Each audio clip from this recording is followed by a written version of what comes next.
Olá, sejam todos muito bem-vindos ao Devaneios Filosóficos, o podcast que vai trazer reflexões do nosso dia a dia.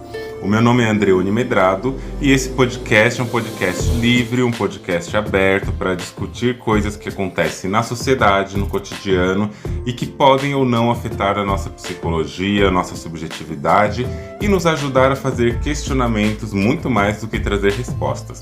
Então venham comigo, acompanhem aqui nossos episódios e vamos devanear. Você já parou para pensar no tanto de coisas que não são ditas, mas que falam muito sobre nós e sobre a sociedade?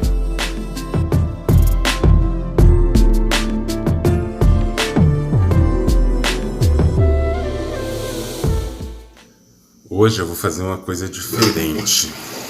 Esses dias uma seguidora do podcast falou que gosta daqueles ASMR, né? Daqueles ruídos de fundo. Aí falou que podia tentar um dia fazer um vídeo com ruídos de fundo. Cada um tem um ambiente que consegue ter para fazer os ruídos de fundo. Algumas pessoas fazem uns ruídos bem elaborados, bem assim, interessantes, né, com alguns sons. Eu, enquanto uma pessoa que também tem que cuidar da casa, entre um atendimento aqui, entre um trabalho ali, entre um texto para entregar, entre um artigo para corrigir, aí a gente tem que fazer o quê? Lavar a louça, arrumar a casa, fazer uns afazeres aqui domésticos. E morar só é isso também, né?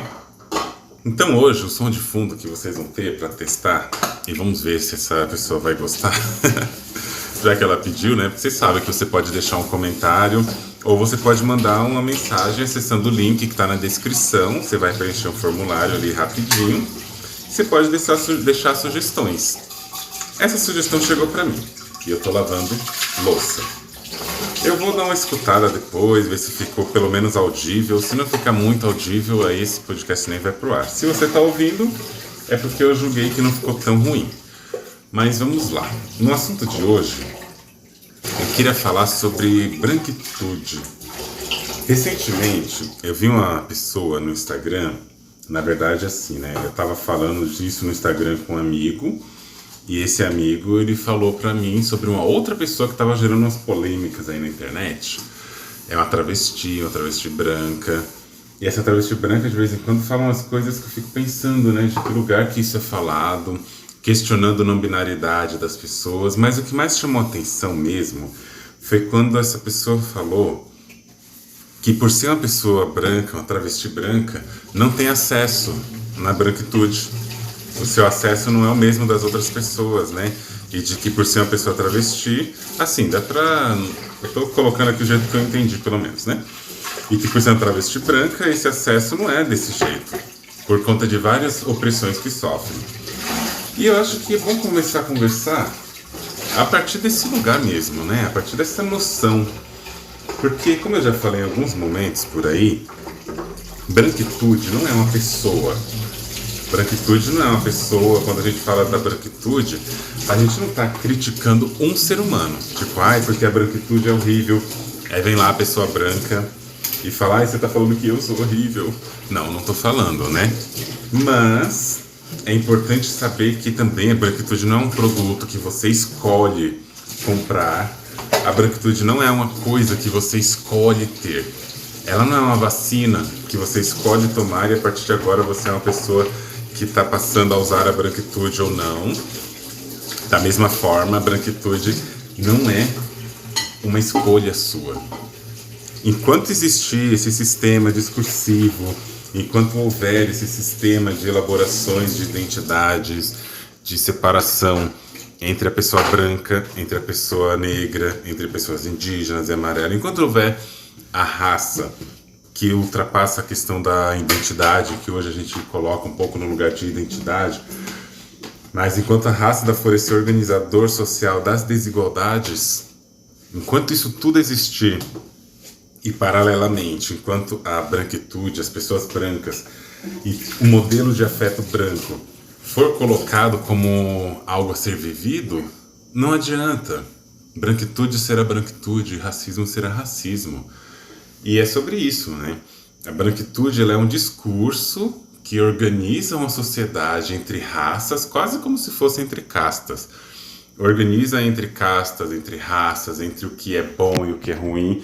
E esse que é bom, esse modelo de desejo, esse modelo de busca de coisas como modelos de referência, etc., é colocado sobre o signo de alguns corpos. Algumas pessoas que detêm algumas características são colocadas ali como pessoas que são legitimadas por um sistema. E não opera só de um modo simples. A branquitude ela não acontece só de um lugar específico. O racismo, que é associado à branquitude, obviamente, ele não acontece de um jeito único. Ele é o que ele é nessa pluralidade, nesse modelo de funcionamento e de acontecimento, porque ele também é plural. O racismo também é multifacetado. O racismo acontece em tantas vias, de tantas maneiras e com tantas tecnologias que não dá pra gente querer mapear só por um ponto. O que isso sugere? Isso sugere que se não é só por um ponto, a gente também não pode dizer eu sou uma pessoa que não usufruo da branquitude porque eu não tenho acesso ao emprego. Não é só no emprego que ele atua. Eu não sou uma pessoa que faça parte da branquitude porque eu não sou cis e a branquitude é cis. Não é só sobre isso, né? Esses dias, e não foi uma vez só, eu coloquei alguns posts, alguns stories sobre sociedade, sobre coisas que brancos fazem, né? E uma das coisas que eu coloquei recentemente foi falando de que... Foi uma pessoa que costuma fazer muitas coisas de entretenimento, falando assim que, nossa, a branquitude adora agora... Comentando a pergunta, né? Fizeram a pergunta para essa pessoa, o que você acha do pessoal branco que agora coloca a Djamila como uma deusa só para mostrar que é antirracista? Aí a pessoa comentando, não, porque agora o livro da vez vai ser o Defeitos de Cor, depois que teve o episódio lá que na escola de carnaval, na escola de samba, colocou esse livro e Thais Araújo saiu segurando, agora toda a branquitude vai sair comprando esse livro, né? E eu postei isso nos meus stories. Aí a pessoa branca disse, então agora a gente vai ter que ler os livros escondidos para poder não falar que a gente é antirracista. Aí eu falei, escuta, acho que o problema de vocês, da branquitude, é vocês ficarem sempre nessa autodefesa, sempre querendo se proteger para dizer que vocês não são pessoas brancas. Não, mas é que a pessoa falou lá que as pessoas brancas e eu sou uma pessoa branca, então foi diretamente para mim. Aí eu mudei de assunto, né, gente? Não tem por que ficar falando disso se no mais importante a pessoa não captou. Essa pessoa que fala isso, essas pessoas que falam isso, que constroem por essa via, nesse caminho, elas estão totalmente, assim, brisando em outro contexto, sabe? Estão querendo tirar de si uma coisa que uma amiga fala, que é uma travesti branca, que tem muito esse recorte de raça e de gênero nas suas falas, e que busca falar de um modo responsável, né? Que é a Raíssa. E a Raíssa falou uma coisa, ela fala uma coisa também, que é essa questão da desresponsabilização que a branquitude tem, quando ela fica buscando esses lugares de querer atuar como se a branquitude fosse capaz de dizer para a própria sociedade, principalmente para as pessoas racializadas, o que é você ser uma pessoa branca ou não, se você está usufruindo da branquitude ou não, e a própria branquitude querer nomear isso. Esse processo, esse procedimento de irresponsabilização racial também é um procedimento de esvaziamento da pauta. Esvaziamento de um antirracismo que não sei nem se já existiu algum dia, entende? E é nesse campo que a branquitude usufrui dos direitos que ela mesma tem, que é querer regular, inclusive, o que é raça e etnia, coisas que elas vêm desenvolvendo e segregando, produzindo no discurso, no fazer histórico, tempo por tempo. Então, quem que usufrui da branquitude? Qual é o corpo que usufrui? E o que eu acho curioso é que, se pessoas racializadas estão aí falando há tempos o que é essa questão de acesso social e vivência e tudo mais, estão mostrando o que está acontecendo, estão mostrando o que realmente ocorre, né, nessa sociedade e o quanto o racismo amparado na branquitude, o quanto o racismo ele está ali construindo a nossa maneira de ser, ele está ali obstruindo passagem para algumas pessoas, está criando dificuldades para outras. E quando as pessoas vêm falar isso, do tipo, pessoas brancas, cisgêneras têm uma fluidez que você não vai querer comparar com a fluidez de uma pessoa travesti. É verdade, a gente não está falando que a travesti tem a mesma fluidez que as pessoas brancas, que as pessoas cisgêneras brancas, né? Por exemplo, as mulheres e qualquer outras. A gente está falando que, se quiser fazer uma comparação honesta, porque isso é um detalhe, né? Se as pessoas querem fazer uma comparação honesta, não vem comparar, por exemplo, travestis, não binários, transmasculinos e etc., com pessoas cisgêneras brancas. O padrão de comparação tem que ser par a par. Se a ideia é comparar, a comparação tem que ser feita ao par. Isso é uma comparação honesta. Por quê? O que eu quero dizer?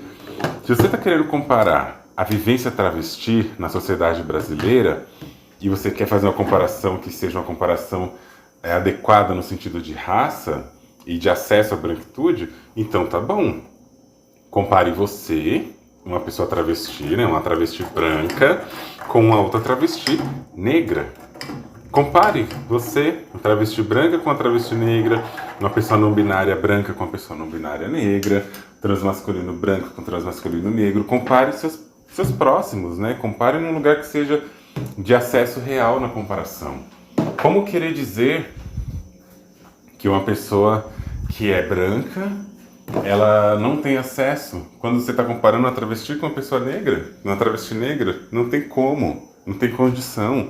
A própria noção de patriarcado, ela, quando a gente está comparando, a gente vai comparar também no par, né, na lógica da pessoa branca com a pessoa negra, o homem branco na fluidez social com o homem negro, são incomparáveis, ao ponto até de dizerem, e não sei se eu discordo ou não, eu até afirmo essa fala, de que o negro não é homem. Você pode ler isso em Fanon, Grada Quilomba, Pele Negra e Máscaras Brancas, né? Você pode ler isso também, Grada Quilomba e Memórias da Plantação. E você vai ter várias pistas dessa fala, dessa noção. O que é isso que estão chamando de homem negro? Às vezes não é nem um homem, porque esse modelo hegemônico de homem está sendo construído nesse lugar, nesse padrão, nesse patamar de um lugar inacessível. Que nessas condições o homem negro nunca vai chegar e por isso ele não é homem. Só que daí vem os comentários, né? Mas então quer dizer que o homem negro não é homem, logo ele não pode exercer violência de gênero? Não, gente. Vamos comparar nos nossos pares de novo.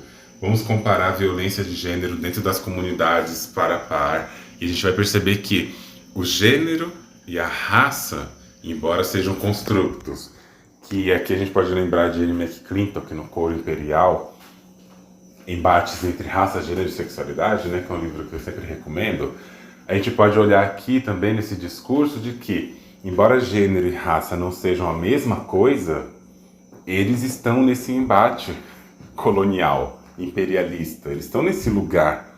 E o que eu chamo a atenção, e eu sempre falo, é que, na minha perspectiva, o gênero também produz a raça, e a raça produz o gênero, principalmente quando a gente está falando de colonização, dos corpos das mulheres negras, escravas, e assim por diante. A gente tem que lembrar isso insistentemente. Quem participa da branquitude? Pessoas brancas. É simples. Não importa se você é uma pessoa negra, uma pessoa branca, mas você é cisgênera, é travesti, não binária. Não importa se você é PCD, não importa se você é uma pessoa gorda. O fato de ser isso, comparando com pessoas do seu grupo, você já está em vantagem.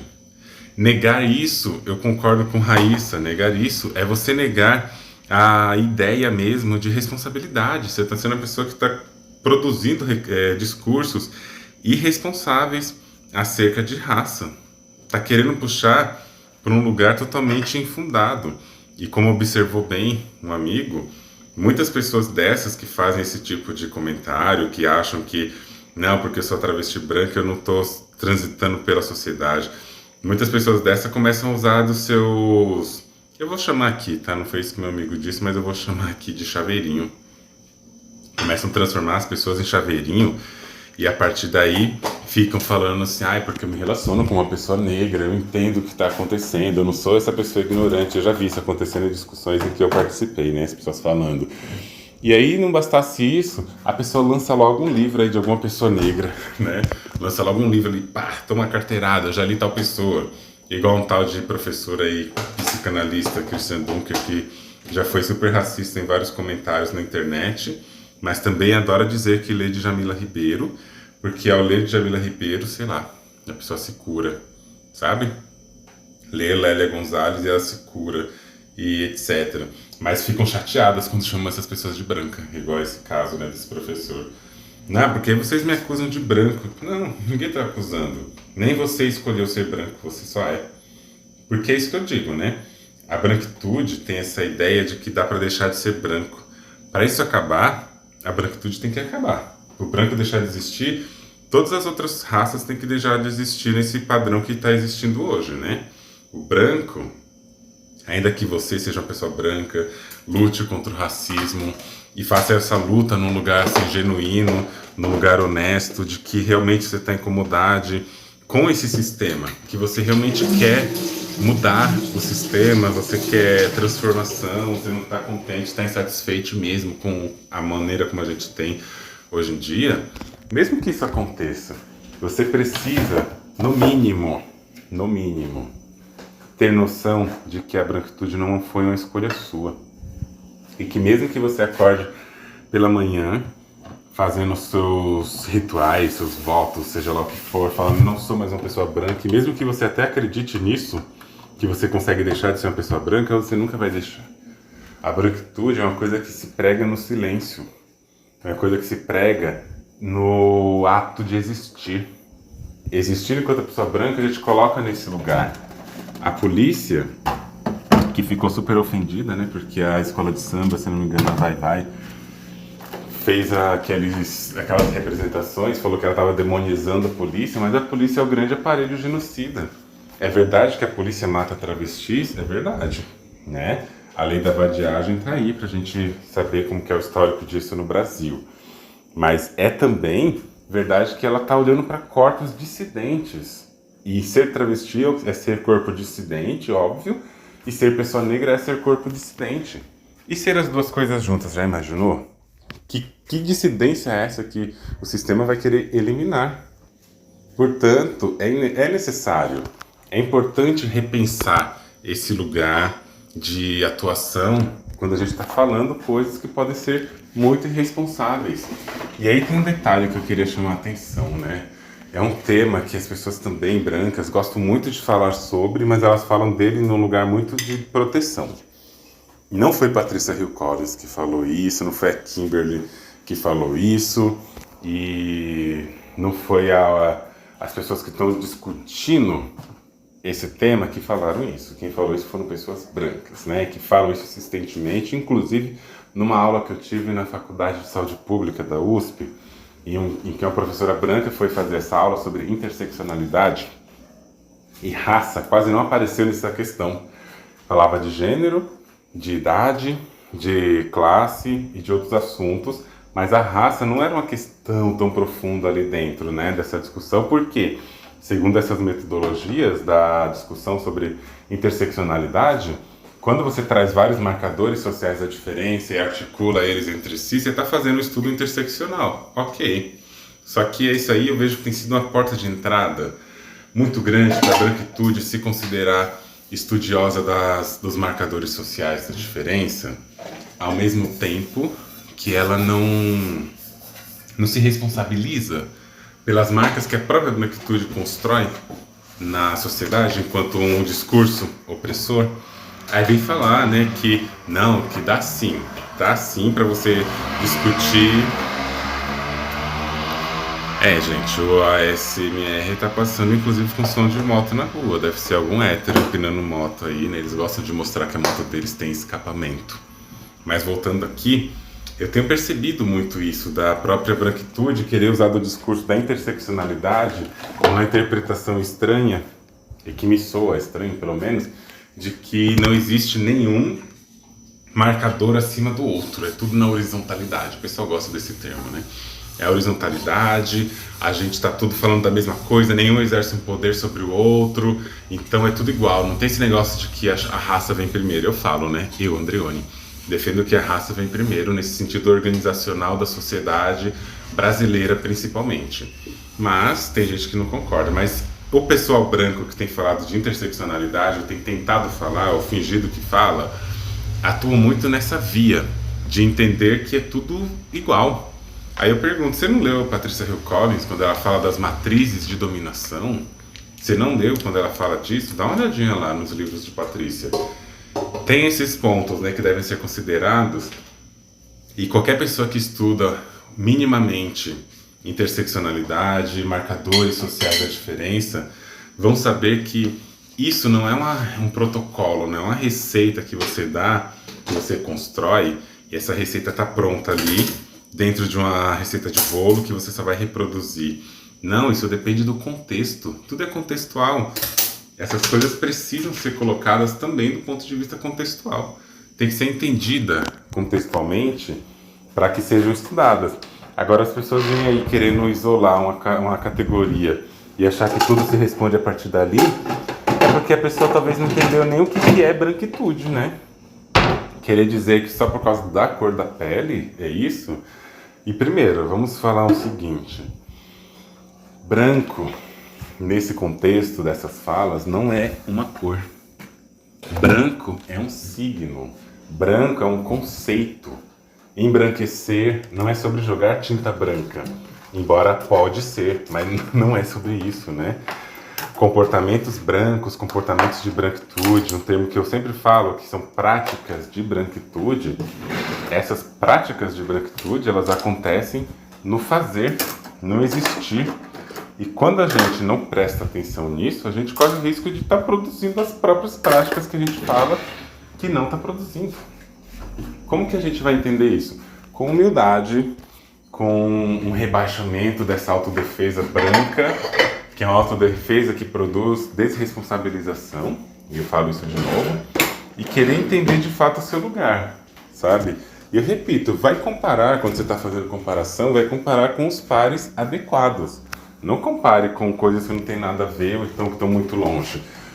Não faz sentido querer comparar a vivência de uma travesti branca com a vivência de uma mulher cis branca. Não estamos nem falando da mesma coisa, da mesma vivência. Vai comparar com a vivência da mulher negra. Já que quer fazer essa comparação. Pensemos, né? Não é difícil entender assim que a branquitude, ela é a expressão, ela é a produção discursiva do colonialismo. De novo, a branquitude é a expressão e a produção do colonialismo. O colonialismo e a branquitude estão ali associados num paralelo, e às vezes a gente está aí nessa briga por dissidência, por denunciar as mazelas, denunciar a opressão, e pode ocorrer uma inversão, pode ocorrer um perigo de inversão, onde a gente acaba querendo tanto sumir e negar esse sistema, ser anticolonial e brigar com tudo isso, a gente acaba fazendo, sabe o quê? A gente assim, né, as pessoas brancas, acabam querendo tomar para si vários sinais de luta contra isso, para querer invisibilizar e tirar de si a responsabilidade de uma pessoa branca que está produzindo também o sistema. Por exemplo, um amigo, uma pessoa trans negra, estava numa aula de forró. E essa pessoa trans negra se relaciona com uma pessoa trans branca. E essa pessoa negra, só para deixar um contexto bem marcado, essa pessoa é professora de forró. Professora de forró. É quem ensina o forró. E estava nesse forró. Aí essas duas pessoas sentaram ali no seu cantinho, e quando alguém veio chamar para tirar para dançar, várias vezes, não foi uma só, chamaram quem? A travesti branca. Entre os pares de pessoas trans, negra e branca, chamaram a travesti. Outro exemplo também sobre isso é quando você está em um lugar e a pessoa só começa a suspeitar e duvidar das suas capacidades por ser uma pessoa negra, e quando você está ali querendo delegar os serviços e as práticas daquele ambiente, do tipo, você sabe cozinhar, você sabe fazer tal coisa, você é isso, você é aquilo, sempre no lugar de serviço, para a pessoa negra trans, para a pessoa branca trans, trata num lugar meio que de normalidade, né? Não normalidade de gênero, mas de práticas. E são exemplos muito simples para a gente pensar isso e para a gente começar a se questionar mais profundamente em relação a o que está acontecendo, o que produz esse discurso realmente. E a pergunta volta, né? Uma pessoa que é uma pessoa trans, travesti, branca, ela usufrui da branquitude? Sim, gente, ela usufrui da branquitude. E aqui, dizer que ela usufrui da branquitude não é dizer que ela usufrui da mesma forma que as pessoas, né, que as outras pessoas usufruem. Ela usufrui em um outro espaço, num outro contexto, de um outro modo, mas ela ainda continua sendo uma pessoa branca. Ela continua sendo uma pessoa branca. E se me perguntassem, tá bom, então em que ela aproveita desse sistema afetivo, desse sistema social? A própria lógica afetiva. E eu não estou dizendo que travestis tenham liberdade de afeto, que a gente sabe que não é assim. Enquanto uma pessoa negra, eu sei que também não é assim. A gente vê no constante lugar de um certo preterimento, então de um uso dos nossos corpos por curiosidade, por tentar entender o que está acontecendo, sabe? Fetiche mesmo, hipersexualização.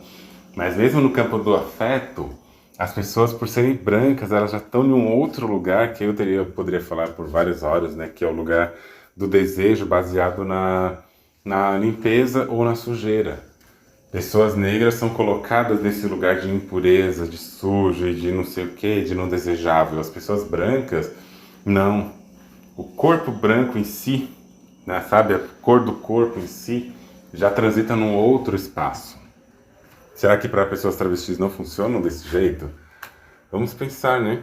E mais que isso, a gente tem que ter uma consciência também estatística da sociedade.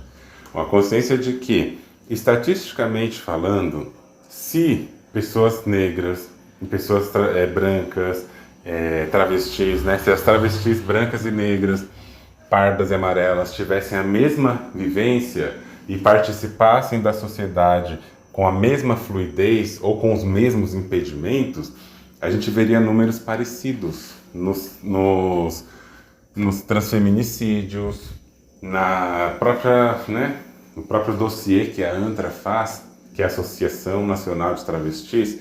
Todo ano a ANTRA vai lançar um dossiê. O Brasil segue aí liderando o ranking de país que mais mata transexuais, travestis, pessoas trans no mundo. Isso é por acaso? Não, isso não é por acaso. E quando você vai olhar estes números, você vai perceber que, não sei, né? Não é por acaso também que a maioria dessas travestis que são mortas são negras. A maioria que está em situação de vulnerabilidade são pessoas negras. Então, como que a gente vai dizer que não usufruem de nenhuma forma?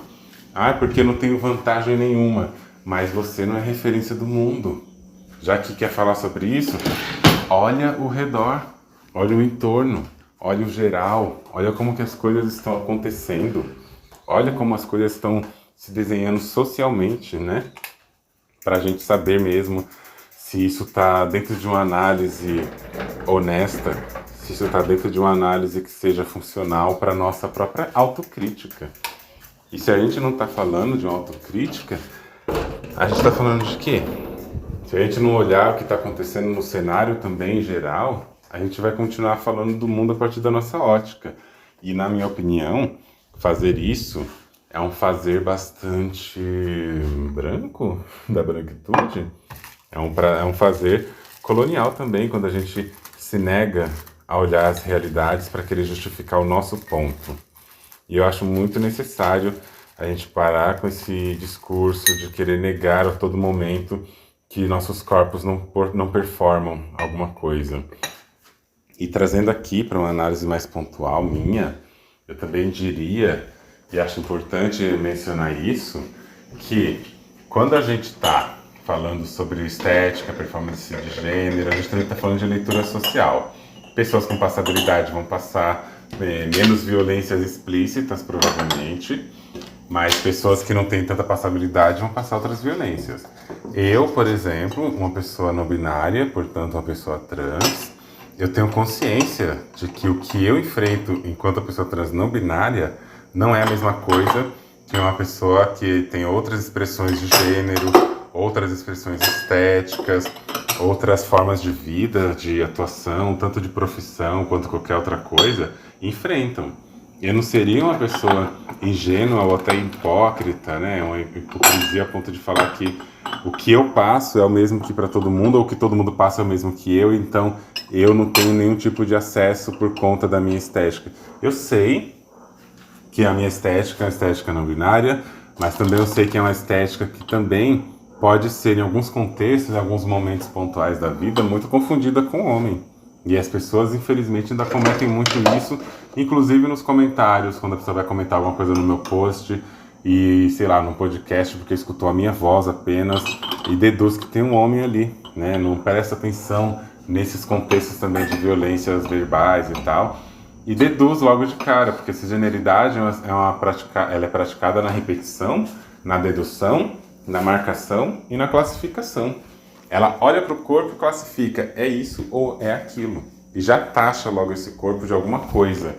E essa prática de branquitude, de cisgeneridade, me coloca nesse lugar da leitura social, que vão colocar em mim que eu sou no máximo um homem que se veste e se comporta como bicha. Mas isso ainda, na minha concepção, pode me dar algumas vantagens sociais nesse lugar, que é um lugar que eu sei que eu tô... que já está sendo muito questionado, e eu estou saindo dele aos poucos, e estou me sentindo como eu realmente sou, e sentir como eu realmente sou me coloca longe disso, do perfil do masculino, que já foi muito grande no passado, né? Mas que hoje se dilui. Isso é uma coisa que acontece, porque tem a ver com a minha identidade, com a minha vivência. Isso está se transformando, mas eu não vou dizer que neste exato momento, ou que há pouco tempo principalmente, isso não era uma coisa que no olho social, na leitura social, me dava vantagens. Então são coisas para dizer, eu não coloco que o fato de eu ser uma pessoa não binária anula completamente qualquer acesso que o sistema patriarcal possa sugerir para mim, ou possa me oferecer. Eu não vou negar uma coisa dessa, sabe? E eu acho que isso é uma questão de prudência mesmo, de sinceridade, comprometimento. Isso está se transformando, obviamente, mas é o mesmo que vale para a branquitude.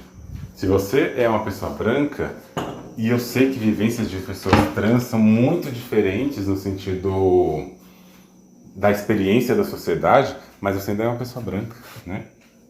Eu acho que assumir isso, reconhecer isso, é um jeito muito importante da gente conseguir encontrar uma responsabilização. E, inclusive, já que a ideia é ser antirracista, gerar comunidade e gerar impacto e efeito, acho que a grande coisa é isso, a gente se aceitar e se responsabilizar por isso. Essas pessoas brancas, aqui tanto faz se é cis ou trans, mas sobretudo pessoas cis, essas pessoas brancas que ficam por aí sempre num lugar da autoculpabilização, querendo se defender, negando, mas eu não faço isso, eu não sou pessoa racista por causa disso. Gente, vamos melhorar, né? Vamos pensar melhor como fazer direito essa transformação, como fazer direito essa luta antirracista mesmo. Se conscientizar do seu lugar, não é você você se transformar numa opressão. Você pode ter uma figura e uma localização simbólica nesse lugar do ser opressor por ser uma pessoa branca. Em alguns contextos, né? Principalmente cisgênero, ok, mas em vários contextos os trans também entram. Mas você está na luta contra o racismo. Estar na luta contra o racismo só é possível, e isso aqui parece muito óbvio até, isso só é possível se a gente aceitar que o racismo existe, não aceitar que ele aconteça, né? Mas aceitar que é uma realidade, que está aí, que está na materialidade da vida. Enquanto isso for negado, enquanto for negado que o racismo é produzido, que a branquitude atua nesse meio e que a branquitude produz o racismo, a gente nunca vai sair dele. Para a transfobia da mesma forma, né? Enquanto a cisgeneridade não se assumir nesse papel, nesse lugar de que basta ser uma pessoa cis para fazer com que movimente o sistema também, nunca vai melhorar, porque tem que ter a conscientização. Agora, enquanto esse lugar da autodefesa for constante, igual a gente vê para os homens, igual a gente vê para as pessoas cis, para as pessoas brancas, essa resistência profunda, patriarcado continua patriarcado, cisgeneridade continua cisgeneridade, heteronorma continua heteronormativa e a branquitude continua branca, racista e eugenista. E eugenista, acho que também é mais genocida. Quando a gente vai entender isso? Quando a gente vai entender que a branquitude ela é a expressão e a concretização discursiva da colonização, do colonialismo. Então, se eu tiver que repetir minha pergunta e falar se pessoas trans, brancas, deixam de usufruir da branquitude, minha resposta é que não. Agora tem que olhar como que isso acontece. Você já parou para pensar? É isso por hoje, pessoal. Espero que vocês tenham gostado desse episódio. Lembrando que vocês podem seguir o meu perfil no Instagram, andreone.medrado, e você também pode seguir no Twitter, que tá andre1medrado. Vocês também podem enviar seus depoimentos, reflexões, críticas e sugestões no link que eu vou deixar aqui na bio, na descrição de cada episódio, de um formulário. Espero por vocês nos próximos episódios. E já não esquece, compartilhe esse podcast com alguém que você conhece, avalie esse podcast ali, porque isso nos ajuda a alcançar mais pessoas e ajuda também na nossa produção de conteúdo. Vejo vocês em breve e um grande beijo e até mais. Você já parou para pensar?